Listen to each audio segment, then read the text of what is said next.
not telling us anything, but we know it's in the building. We know it's circulating, but... You have 1 minute left. To not have any control over anything, to just be waiting and on the edge of your seat. It's mind-blowing at this point. Jeanette's fiancé, Michael, is detained on Rikers Island. He's serving time because he failed to check in with his officer, violating his parole for drug possession.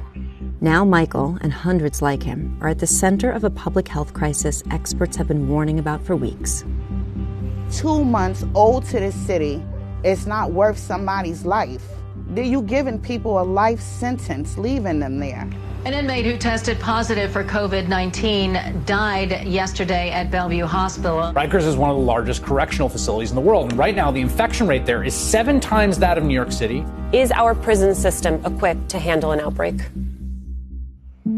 When the coronavirus seeped into the jails, public officials, public advocates all rushed to address the situation. We will continue to reduce our jail population. We're releasing people who are in jails because they violated parole. When the virus was first identified in New York, there were 5,400 inmates in city jails. To combat the spread of the virus, the Board of Corrections recommended the release of 2,000 inmates. Parole violators, people over 50, those medically at risk, and inmates serving short sentences. But 2 weeks later, government officials have released just half. Prisons, jails are acting as incubators for the virus. Think about the jails as the world's worst cruise ship. If we get a real situation here and this thing starts to spread, it's going to spread like wildfire. And New Yorkers are going to have a problem on their hands. Thousands of employees travel through the city's jails every day, forming a human lifeline to the city. Inmates also come and go. So it's particularly urgent to get this under control because it's not just about who's in the jails right now. It's really about the city. This is Kenneth Albertin. He was being held on Rikers as COVID-19 spread through the city. It's scary in there. That's what I would tell you. When I was in there, you had guys making their own masks with their shirts. They don't want to breathe in the air as the same people that's in the dorm with them. Kenneth was on parole after serving time for second-degree manslaughter when he was 18. I was brought to Rikers Island on February 5th for a curfew violation.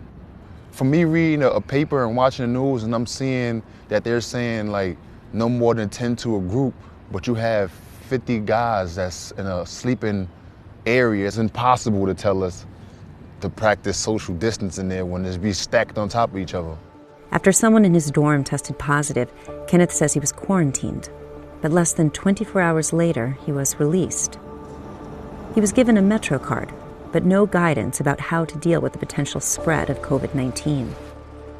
If they would have tested me on my way out, then I would have felt like, okay, they took the proper steps. From when I left the pen to come home, they told us nothing about how we should handle the situation. Even though nobody told me nothing, I feel like I should quarantine myself. Not much has been considered in terms of what happens to inmates after they're released and once they're back in the communities and in their homes. When we asked about the pace of releases, the mayor's office agreed it was slow, but said they don't have full control of the process. The state's Department of Corrections said it's working as quickly as possible. My fiance, who's on Rikers, we had our son in September, and about 2 weeks after that, he found out that he had a warrant for his arrest. Oh, you got those boogies. I tell you that baby like that camera. You see them boogies? Oh my God. This is a person with nonviolent charges. It's crazy because dudes is dying. Dudes got it in here. It's like a real healthcare disaster. The parolees is like the easiest thing to do. Yeah, I don't understand. That should be one mass release. Like that should, and from what I'm hearing is that they agreed to it. Right. Yeah, they said about 500 or 700 parolees. I just had read it last night. Okay, that it was approved. Yes, that he signed off on it. The outbreak at city jails doesn't just pose a threat to inmates. On March 27th, Quincy Simpson became the first New York City corrections officer to die from COVID-19.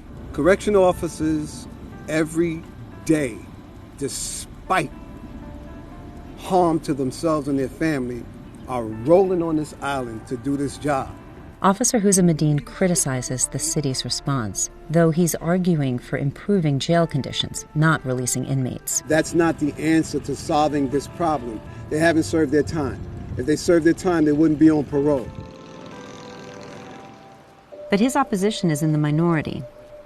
While the overall population at Rikers has decreased, there's an unusual consensus from public defenders, prosecutors, and corrections officials that the releases aren't happening quickly enough. We need to reframe our thinking around public safety right now to accommodate the fact that public safety includes trying to prevent viral spread.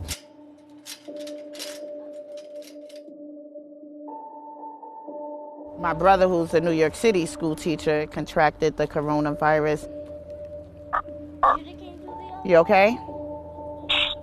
Yeah. Oh, I love you.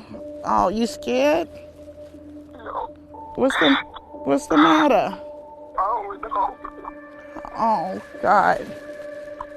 Don't get into your head that it's going to beat you. You're going to beat this, okay?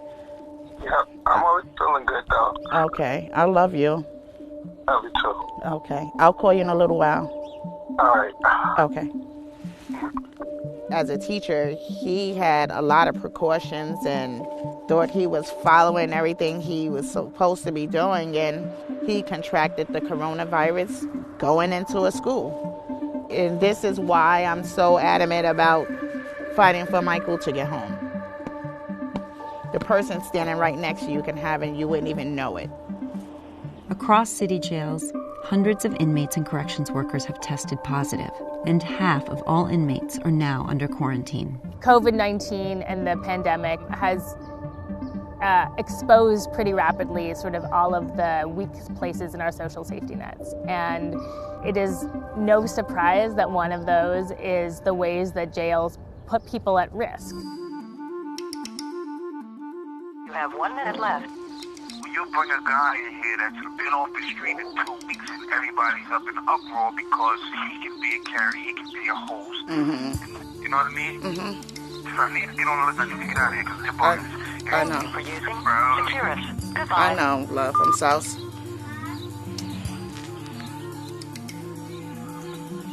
This is just ridiculously scary.